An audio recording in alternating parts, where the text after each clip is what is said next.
Waltakum minkum ummatun yad'una ilal khairi wa ya'muruna bil ma'rufi wa yanhauna 'anil munkar wa ulaika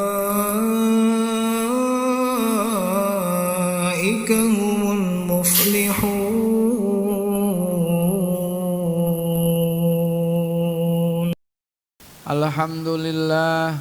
Alhamdulillahilladzi nahmaduhu wa nasta'inuhu wa nastaghfiruh wa na'udzu billahi min syururi anfusina wa min sayyiati a'malina. May yahdihillahu fala mudhillalah wa may yudlilhu fala hadiyalah. Asyhadu an la ilaha illallah wahdahu la syarikalah wa asyhadu anna sayyidana wa nabiyyana Muhammadan abduhu wa rasuluh. Allahumma salli wa sallim wa karim wa barik ala sayyidina Muhammadin wa ala alihi wa sahbihi ajma'in. Amma ba'du, fa inna asdaqal hadisi kitaballahi ta'ala wa khairal hadi hadi sayyidina Muhammadin sallallahu alaihi wasallam wa syarrul umuri muhdatsatuha wa kullu muhdatsatin bid'ah wa kullu bid'atin dhalalah wa kullu dhalalatin finnar.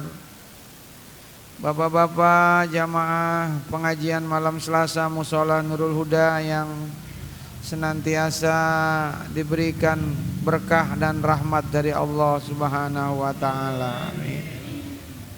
Malam ini kita akan sama-sama membacakan hadis Rasulullah sallallahu alaihi wasallam yang berkaitan dengan bab muraqabah.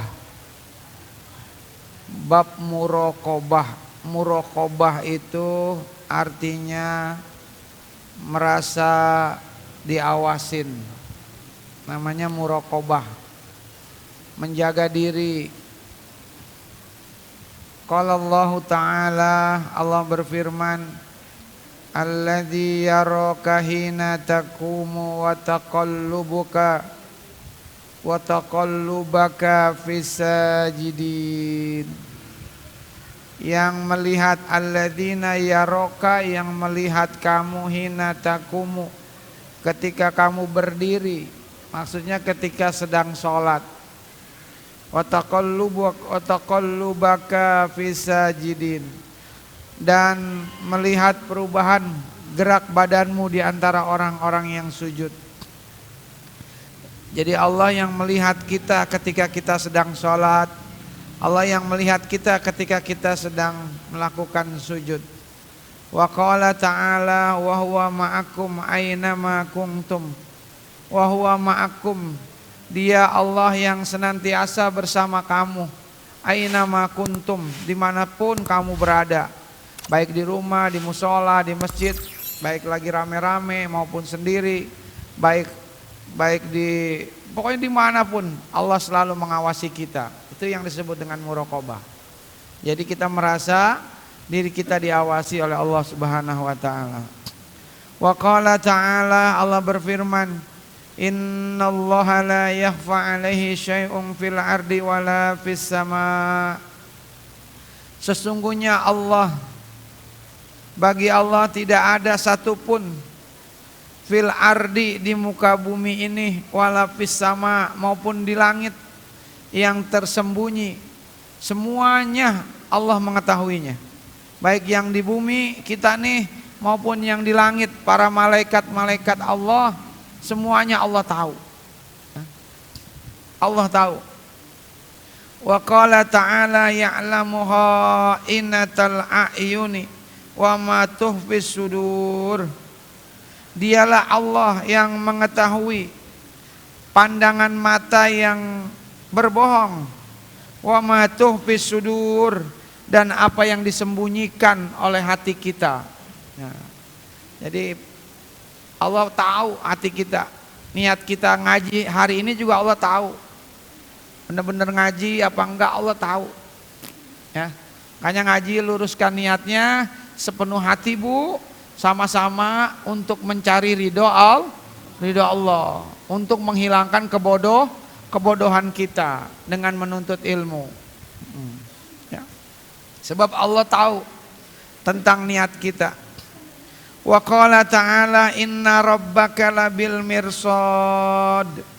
Sesungguhnya rabbaka Tuhanmu labil mirsad, benar-benar mengawasi, benar-benar mengetahui, benar-benar Allah itu mencatat melalui para malaikat segala amal ibadah kita, mencatat semua perbuatan kita, baik dan buruknya kita setiap hari.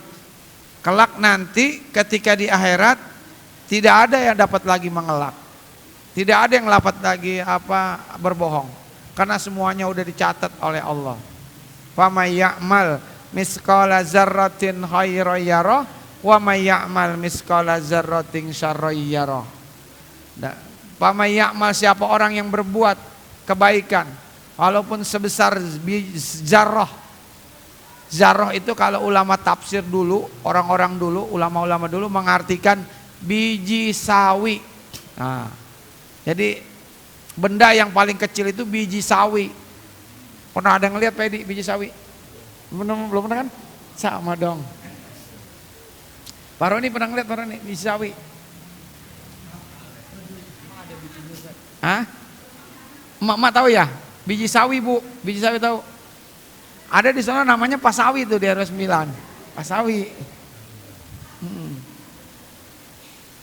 Nah kalau kata guru saya Kiai Saripudin, kalau zaman sekarang mengartikannya itu zarroh itu atom, partikel. Nah tuh, nah, anak-anak sekolah namanya partikel, benda terkecil. Nah, orang dulu tahu nggak tuh? Kelabang apa? Orang dulu kan kalau rumahnya rumah kayu tuh, ada matahari masuk tuh, matahari sinarnya masuk ke dalam, lalu ada apa tuh? Kayak debu-debu tuh yang berterbangan. Itu apa namanya ya? Kabang-kabang apa? Hah? Kabang-kabang ya? Nah itu tuh namanya zarroh. Itu yang sekecil itu tuh, itu namanya zarroh. Jadi sekecil itu kita berbuat kebaikan maupun keburukan, itu udah ada catatannya semua, lengkap. Masya Allah. Termasuk kita datang ke pengajian nih dari rumah, itu udah ada catatannya, Masya Allah. Bahkan kalau kata Kiai Anwar Mansur Lirboyo, orang yang berangkat ngaji nih Bu Esti dari rumah, makanya rumahnya Bu Esti jangan dekat, jauh. Rumahnya jauh, langkahnya makin banyak, nah itu pahalanya lebih banyak. Tuh kasih Furkon tuh, ya Furkon ya. Tuh. Tuh si Furkon, rumahnya di Pedongkelan, ya kan makin jauh. Nah orang sedang ngaji itu, perjalanan menuju ngaji itu sebenarnya sama dengan perjalanan menuju sorga. Amin ya Allah ya Rabbal. Masya Allah. Ibu jalan kemana Bu? Yang dianggap sebagai jalan ke sorga? Nggak ada. Jalan yang ke sorga itu jalan menuju ke pengajian. Tuh Masya Allah. Nah, itu ucapan Ki Anwar Mansur yang beliau ambil dari hadis Nabi itu kalau menurut saya. Saya yakin itu dari hadis Nabi. Man salaka tariqan yaltamisu fihi ilman sahalallahu lahu tariqan ilal jannah. Siapa orang yang berjalan untuk menuntut ilmu, niatnya benar, niatnya lurus, sahalallahu lahu tariqan ilal jannah. Allah mudahkan perjalanannya menuju sorga. Jadi sedang ke sorga nih kita nih.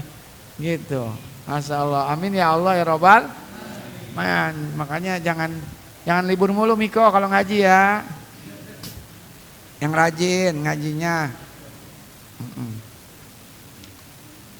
Ya jadi Allah mengetahui semua yang kita lakukan. An Umar bin Al-Khattab radhiyallahu anhu, dari Umar bin Khattab radhiyallahu anhu, sahabat Nabi nih, Sayyidina Umar. Sayyidina Umar termasuk orang yang jarang meriwayatkan hadis ya. Karena mungkin banyak faktor. Karena beliau kesibukan beliau beda sama Abu Hurairah. Abu Hurairah itu meriwayatkan hadis dari Nabi ribuan.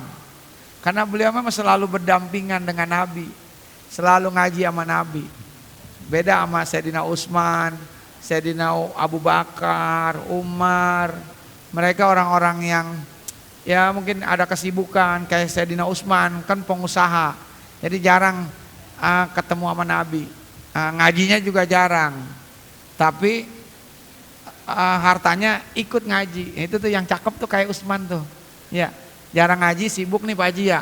Tapi dia nelpon sama istrinya Pak Haji Harno. Dia nelpon sama istrinya, "Mah, aku masih di jalan nih macet. Coba kamu kasih aja Pak Edi 700.000 buat beli kue." Masya Allah, tuh luar biasa tuh begitu tuh ya. Tuh begitu tuh mantap tuh. "Mah, aku kayaknya nggak pulang nih, nggak bisa ikut ngaji malam Selasa. Coba aja cari kue yang enak dah. Kayaknya Pak Ustadz tuh kasih coba kali-kali kopi jadul gitu, kopi kenangan. Coba beliin gitu." Iya, Insya Allah tuh pahalanya luar biasa ya. Alhamdulillah. Saya lagi kurang sehat disediain jahe nih sama babanya Bang Ajat, bapaknya nih. Tahu aja ya kalau lagi kita kurang sehat, kasihnya jahe. Subhanallah. Jahe, janda herang. Qala bainama nahnu julusun ingda Rasulillahi sallallahu alaihi wasallam zata yaumin ittala'a alaina rajulun sadidu bayadis siyabi sadidu sawadis sa'ri.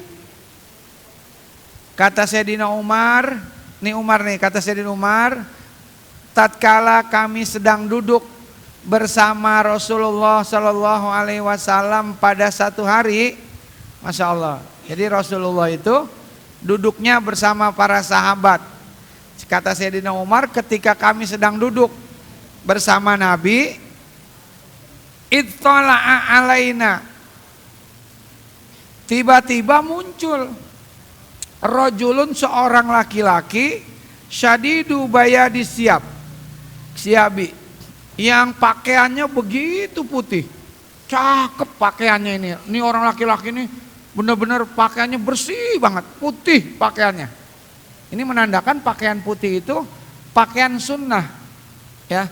Jadi kalau kita sholat Jumat, kalau bisa pakai baju yang putih, udah, jangan batik mulu dipakai. Ya, putih. Kalau kata Kiai Fahrudin Al-Bantani, kalau nggak ada yang putih sama sekali, paling nggak pecinya putih dah. Kalau nggak pecinya, sorbannya ada putih dah. Yang penting ada putih. Jangan apa yang nggak ada yang putih. Tuh, makanya ibu-ibu kalau suami mau berangkat Jumat, lihat pakai bajunya.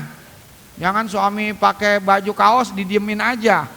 Udah gitu kaosnya ada bacaan lagi. Ya, Shopee. Suruh ganti ayah, ganti baju putih ya. Ganti kemeja yang bagus, baju putih. Kalau perlu pakai gamis ya. Gitu, pakai gamis. Nih bawa tasbih nih dari biji apa tuh? Yang gede-gede tuh, bawa ya. Biji pinang kan gede-gede tuh, bawa ya. Oh. Syadidu sawadis sa'ri, rambutnya hitam, bajunya putih, rambutnya hitam. Lah ini siapa ini orang ya? La yura alaihi asaru safar. Tidak kelihatan atasnya bekas-bekas perjalanan. Jadi ini orang ini enggak dalam keadaan bekas perjalanan, bekas pergi jauh nih. Karena bajunya itu kalau orang pergi jauh kan kelihatan agak lesu, agak kumel, ya kan, debu.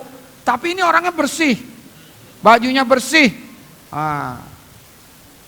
Tiba-tiba dia datang sama Nabi. Wala ya'rifuhu minna ahadun. Dan tidak ada yang tahu di antara kami, kata Sayyidina Umar. Nggak ada yang kenal. Ini anak mana nih ya? Apa ini anak RW 4? Apa ini anak kampung hutan RW 12? Apa warganya RT Mail ini ya? Kayaknya kita nggak pernah ngelihat dia. Kok tiba-tiba dia datang ngaji?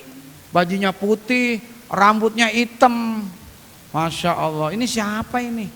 Ini orang. La yuro apa? Wala ya'rifuhu minna, enggak ada, kami tuh enggak ada yang kenal. Bukan sahabat Nabi ini orang. Waduh. Hatta jalasa ilan Nabi sallallahu alaihi wasallam. Orang itu tiba-tiba duduk bersama Nabi. Duduk di depan Nabi. Di depan Nabi. Orang makin kaget dan makin penasaran. Lah siapa ini? Tiba-tiba aja nyelonong aja, nyeruntul aja, duduk depan Nabi nggak ada sopannya nih, begitu mungkin tuh. Ya nih orang kok tiba-tiba duduk di depan Nabi. Fa'as nada rukbataihi ila rukbataihi. Lalu dia menyandarkan kedua lututnya kepada lututnya Nabi. Berarti ini nih. Jadi dia duduk nih, dia di depan Nabi, lututnya hampir kena lutut Nabi. Berarti deket banget ya, deket banget duduknya berdua.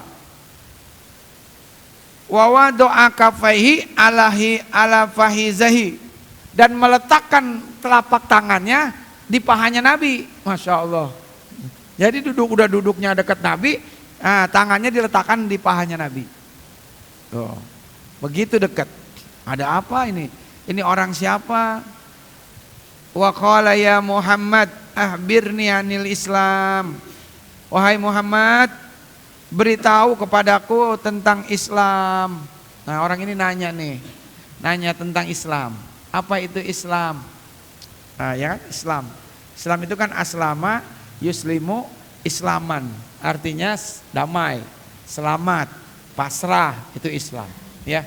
Jadi orang Islam itu orang yang mencerminkan kedamaian. Jadi orang Islam itu selamat.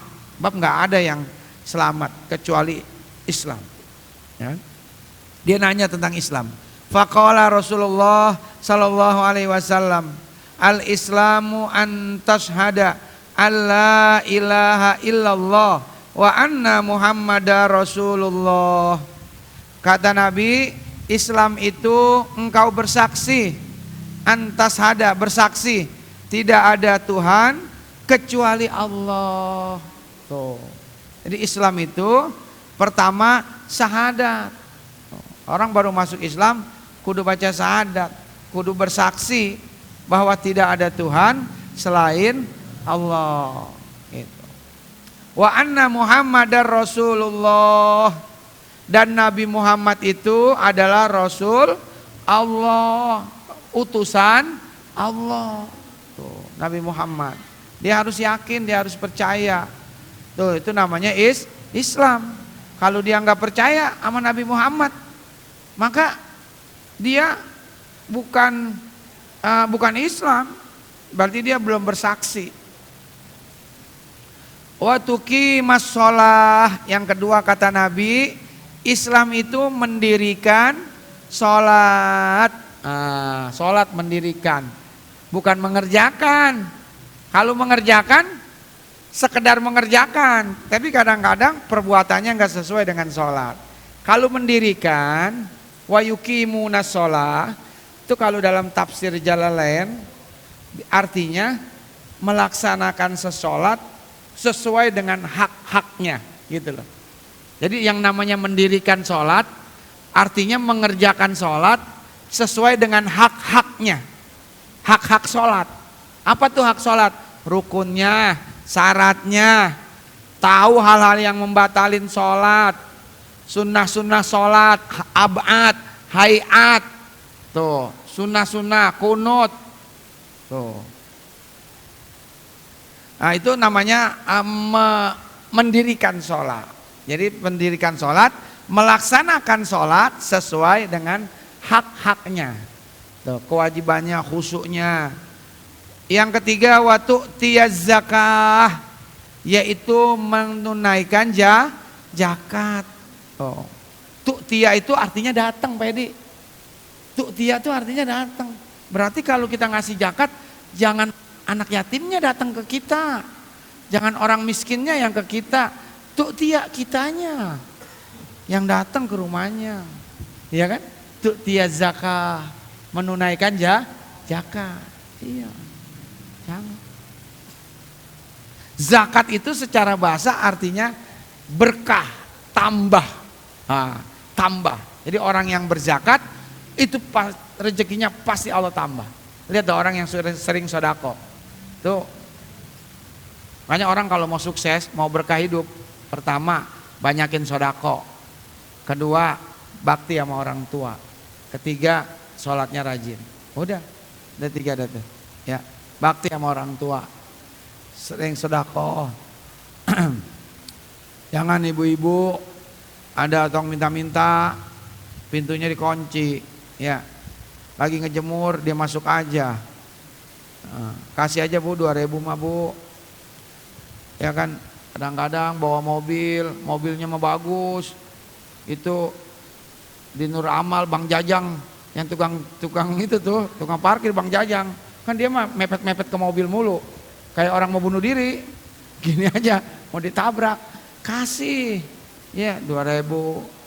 Ntar tuh di Gang Pak Wahid kasih lagi tuh 1.000. Ntar di Pajar tuh Bang Gonak kasih lagi tuh 1.000. Iya Bang Gonak namanya ya kan, adiknya Bang Asim. Ya apal orang encing saya masih. Ya, makanya kalau bawa mobil Bang Agus, duit recehan tuh kumpulin, niatin sodako. Kalau di rumah ibu-ibu habis belanjaan duit 500-an jangan dibuang, jangan dikumpulin. Ntar suami kita bawa mobil atau bawa motor buat naro parkiran, udah ada duitnya begitu. Ya.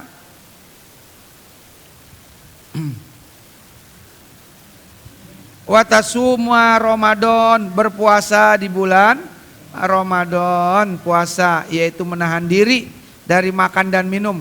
Al-imsaku anil akli wasurbi ihtisaban lillah. Itu definisi puasa.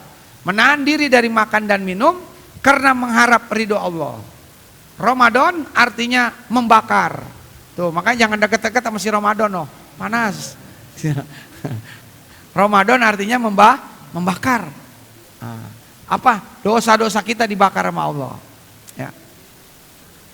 Nama anak ya bagus juga Ramadan, lahirnya Ramadan, ya kan? Watahujjal baiti inistata'ta ilai sabila, berangkat haji ke Baitullah bagi yang mampu dalam perjalanannya. Haji itu secara bahasa artinya menyengaja. Apa tuh menyengaja? Bermaksud, berkehendak.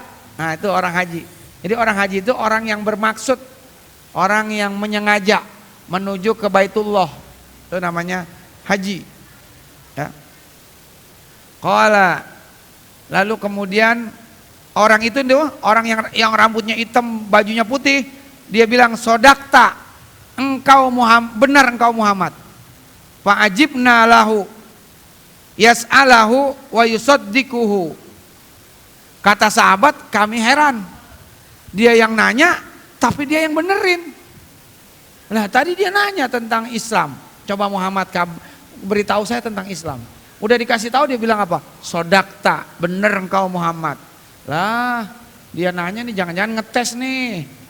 Nah, kan ada orang kadang-kadang nanya, tapi sebenarnya dia ngetes. Tuh. Wah, ini berarti ini orang kata sahabat nih, ini orang nih ngetes doang nih. Qala fa'ahbirni anil iman. Yang kedua, orang ini nanya, "Ya Muhammad, kasih tahu aku tentang iman." Tadi itu Islam tuh, iman. Qala antu'mina billah. Engkau beriman, percaya dengan Allah. Tuh, yakin dengan Allah. Wa malaikatihi, dan kepada para malaikat-malaikatnya. Oh, jumlah malaikat banyak tuh ya.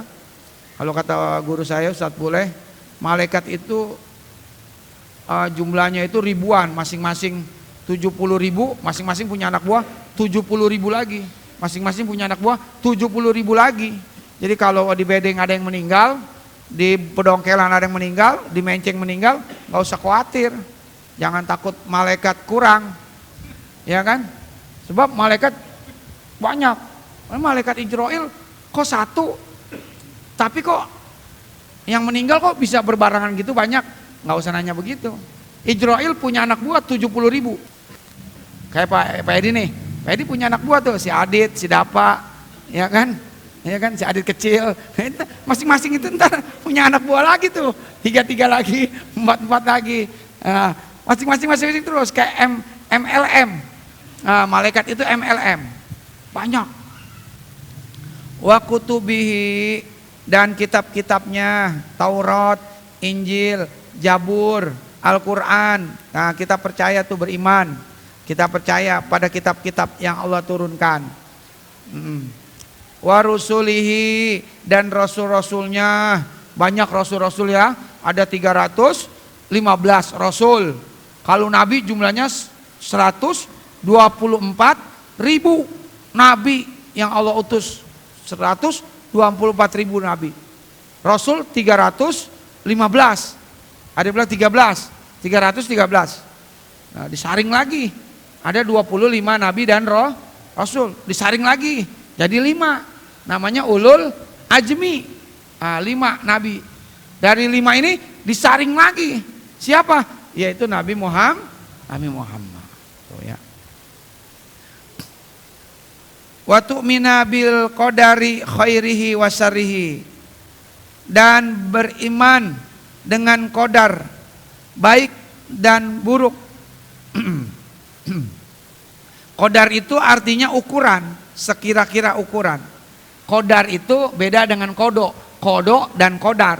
Kalau kodok ketetapan, kalau qadar takdir yang terjadi. Jadi ketetapannya udah ada, umurnya, jodohnya, si Miko nih, jodohnya orang Rawagabus umpamanya, ya kan? Orang kapuk ya Rawagabus. Ntar dia rezekinya segini, begitu. Nah, dia nanti jadi bos pete. Nah, dia maksudnya tukang pete yang dari Pandeglang dijual. Nah, itu memang udah ada. Ya kayak saya aja nih, iya kan? Dulu mau calon polisi nggak jadi, ya kan? Mau jadi ini nggak jadi. Ujung-ujungnya ngajar ngaji. Emang udah takdirnya ya Bu ya. Udah jalanin aja Pedi. Kata Pedi, sama nih kayaknya. Sama nih. Kata Pedi, saya sebenarnya Pak Ustadz pengen kayak Yusuf Hamka, katanya gitu. Kayak Yusuf Hamka yang punya jalan tol. Ya, malah jadi pengurus musola. Ya itulah berkah. Itu takdir Allah. Ya pacaran mah kemana-mana, sampai ke Kediri, sampai ke ujung aspal Pondok Gede, Masya Allah. Jadinya mah depan Setrada. Iya, yang hajatannya jalan kaki. Ya Allah, rombongan besan jalan kaki. Tuh jodoh ya. Gado-gado jatuh ke tanah. Kalau jodoh enggak kemana. Ya. Jadi takdir sama kodok. Kodok mah ketetapan Allah, takdir mah adalah takdirnya Allah yang terjadi. Qala sodakta, engkau benar Muhammad. Nah dibenerin lagi nih Nabi. Qala fa'ahbirni anil ihsan, kabarkan kepadaku tentang ihsan. Qala anta budallah ka'annaka tara, fa illam takun tara fa innahu yara. Nah ini dia nih. Konteksnya dengan muraqabah ini nih. Temanya ini nih. Potongan hadis ini nih. Hadisnya panjang. Jadi anta budallah ka'annaka tara. Jadi ihsan itu kata Nabi, engkau menyembah Allah seakan-akan engkau melihatnya. Tuh. Jadi seakan-akan engkau melihat Allah. Fa illam takun tara fa innahu yara. Nah ini nih fa innahu yaranya nih. Kalau engkau tidak bisa melihat Allah, ketahuilah sesungguhnya Allah melihatmu. Tuh. Ini yang namanya muraqabah. Nah, jadi muraqabah itu merasa diawasin sama Allah.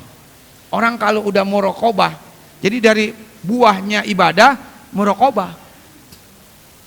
Ibarat pohon mangga mah ibadah. Nah, buahnya mangganya itu adalah muraqabah, merasa diawasin. Nah, orang sekarang ini nggak ada rasa takut-takutnya sama Allah. Ya Bu ya? Nggak ada. Nggak ada. Ya kan? Korupsi di mana-mana ya Allah. Sebuah lini udah kronis. Semua lini, semua instansi, baik pemerintah, swasta. Kemarin saya ngobrol sama orang instansi pemerintah, ngomonginnya Masya Allah. Baru teman saya diangkat jadi Kepsek SD. Baru diangkat jadi Kepsek, udah dikasih laporan, Pak, ini uang tolong buat operator 500.000, buat pengawas sekolah 500.000, buat bayar ini 500. Ya Allah, padahal kan pengawas sekolah udah dibayar sama pemerintah ya. PNS gajinya gede. Tapi kenapa dia masih minta lagi. Operator juga kan udah dibayar sama pemerintah, kok minta lagi? Astagfirullah. Pusing tuh teman saya, baru diangkat jadi kepsek, tahu-tahu disuruh bayar ini, bayar ini, bayar ini. Jangan diikutin, jangan dibayar, jangan ikutin. Saya bilang budaya begitu. Ente harus tegas. Pemimpin mah kalau pemimpin tegas, yang bawahnya juga ikut. Beli ikan aja, ngelihat apanya bu ikan kalau seger? Palanya dulu. Kalau palanya seger, insangnya bagus merah, berarti ke bawah ke buntutnya bagus. Pemimpin juga negara kita kenapa rusak sekarang ini nih korupsi? Ini karena pemimpinnya yang busuk. Maka ke buntut-buntutnya juga semuanya pada busuk. Ibarat ikan, semuanya nggak di mana-mana. Serem dah. Kalau saya ceritain serem dah. Masya Allah.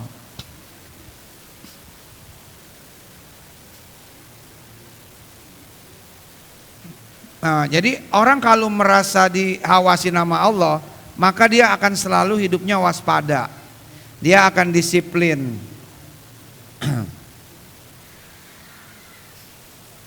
Jadi dia ada perasaan takut. Dia takut berbuat maksiat, dosa, ya Allah. Enggak, dia nggak mau. Makanya usaha yang paling halal itu dagang, Bu. Dagang. Kalau jadi pejabat, jadi pemimpin. Halal tuh kayak Pak Edi nih, jualan sendal. Itu tuh ya Allah, rezekinya tuh yang luar biasa. Tuh Pak Edi, untungnya Pak Edi umpamanya jual sendal 30.000. Tuh beli sendalnya cuma 2.500 ya Pak Edi ya.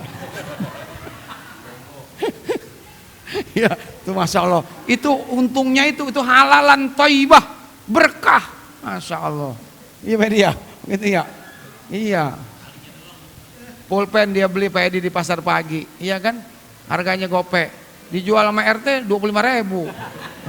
Sama RT buat ngaji. Subhanallah. Berkah. Maaf nih ya, usahanya benar ke Rasulullah. Rasulullah itu benar. Kalau mau halal nyari berkah, dagang. Dagang. Kalau kerja kadang-kadang kita tergoda. Nah, makanya di situ ada muraqabah.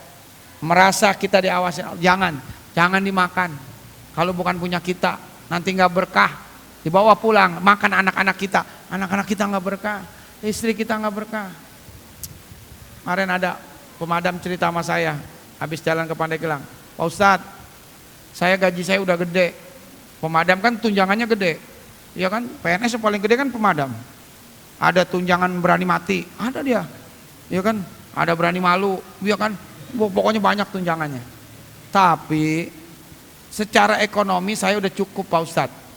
Cuma kenapa saya punya istri susah banget sholatnya. Susah ya Allah, disuruhnya susah. Susah banget sholatnya istri saya. Saya udah nyuruh gak mau juga, udah saya doain di depan muka dia, gak mau sholat juga. Ya ini mohon maaf ya, ternyata istrinya kerjanya di kayak online gitu, pinjaman online, riba, minjemin duit ntar dibungain, begitu. Jadi ya susah, ternyata itu yang mungkin dia nggak mau sholat. Rentenir ya, itu susah, gimana dia mau sholat, dia rentenir. Oh ya Allah, jadi nggak ada ketenangan. Makanya syukur alhamdulillah kita ya, tuh merasa diawasi.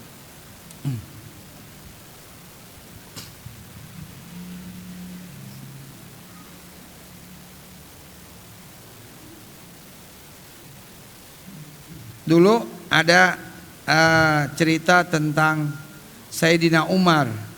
Sayyidina Umar pernah melihat ada seorang gembala kambing lagi ngejagain kambing tuannya. Banyak. Terus sama Sayyidina Umar ini anak dites. Dek, sini dek. Ini kambing-kambing kamu bukan? Bukan, punya bos saya. Oh ya. Gimana nih kambing saya beli? Kata Sayyidina Umar, saya beli. Kan bos kamu nggak tahu nih, kambingnya hilang satu juga dia nggak tahu. Saya beli ya. Coba dites kejujurannya nih sama Sayyidina Umar. Lalu sama anak itu, saya nggak mau, ini bukan punya saya. Jujur luar biasa. Udah dah saya tambahin nih uangnya, saya beli banyak. Dia bilang apa? Jawabannya, ini yang bikin saya di rumah nangis. Fa'ainallah, fa'ainallah. Di mana Allah? Di mana Allah? Kalau saya jual ama bapak katanya, nih kambing. Di mana Allah? Ini punya orang, Pak. Ini hak orang. Ini duit negara, Pak. Kenapa Bapak ambil? Fa'ainallah, di mana Allah? Ini yang nggak ada nih. Umar langsung nangis, Umar. Dipeluk itu anak. Kemudian dimerdekakan itu anak oleh Sayyidina Umar. Lalu dibeliin kambing-kambing punya bosnya tuh, dibeli semua sama Sayyidina Umar. Dikasih orang anak itu. Saking jujurnya itu. Fa'ainallah, di mana Allah? Kalau saya nerima uang, istri saya umpamanya nggak tahu, suami saya nggak tahu, saya berbuat dosa. Tapi fa'ainallah, di mana Allah? Allah tahu. Gitu. Di depan istri saya bisa bohong, sayang, mah. Tapi di dalam hati umpamanya ada perasaan mau kawin lagi gitu. Aduh, itu kan orang istri nggak tahu. Tapi kan Allah tahu. Allah tahu. Kata Allah, nggak mungkin ente mah itu duitnya nggak punya duit. Tuh, fa'ainallah, di mana Allah? Umar nangis. Kayaknya teman saya, Bu, teman saya, anaknya 9 sukses semua, berkah hidupnya. Sebab ibunya bilang sama bapaknya, Pak, Bapak kalau kerja pulang ke rumah jangan bawa duit haram ya. Itu aja permintaan saya. Jangan bawa duit haram. Bawa yang halal aja. Yang gaji tok aja gaji.